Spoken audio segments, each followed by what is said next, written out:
Pam and I were listening to an interview the other day with a man who is definitely an intellectual, but he makes so much sense. And he was talking about how in America and really in the entire world, how people have lost their identity. I want to talk to you about it in your morning cup of inspiration. And even though this man doesn't openly profess to be a Christian, he said that he feels that we need to get back to biblical stories because the stories of the Bible help us to know who we are. And he said the problem with people today is that they're into power or they're into pleasure, and that those types of people are not fun to be around because their focus is entirely on themselves. And he said the Bible teaches us that we need to serve others, and by serving others, we really find our identity. And I believe that we find our identity in God. There was a man in the Bible named Joseph, and Pam and I just the other day were reading the story of Joseph and talking about what an amazing individual he was. He knew who he was in God. Even as a boy, he would have dreams, and he shared these dreams with his brothers, and of course they became jealous.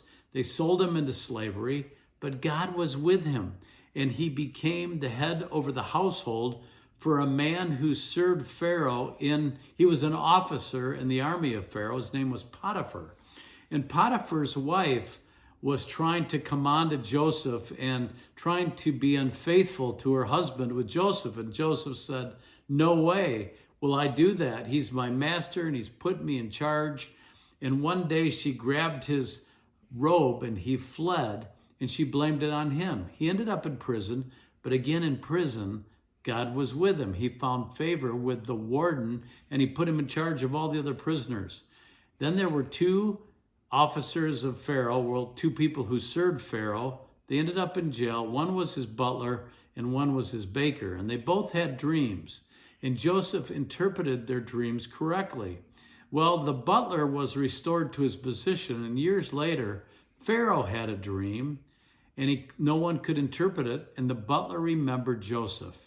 Joseph came, interpreted Pharaoh's dream, and Pharaoh put him in charge of the entire nation of Egypt, and he was able to actually save his family and his brothers. And there's a verse near the end of Genesis where the brothers were repentant, and they said, we really tried to hurt you and we're sorry. And in verse 20 of Exodus 50, it says, "But as for you, you thought evil against me, but God meant it unto good." So when you know who you are and you're following God, you know that everything can work together for good. And then in Galatians 2:20, Paul writes, "I am crucified with Christ. Nevertheless I live, yet not I, but Christ lives in me. And the life which I now live in the flesh, I live by faith of the Son of God, who loved me and gave himself for me." That's when we know who we are in God, and we use that identity to serve others. I hope that inspires you today, and I'll talk to you soon for another morning cup of inspiration.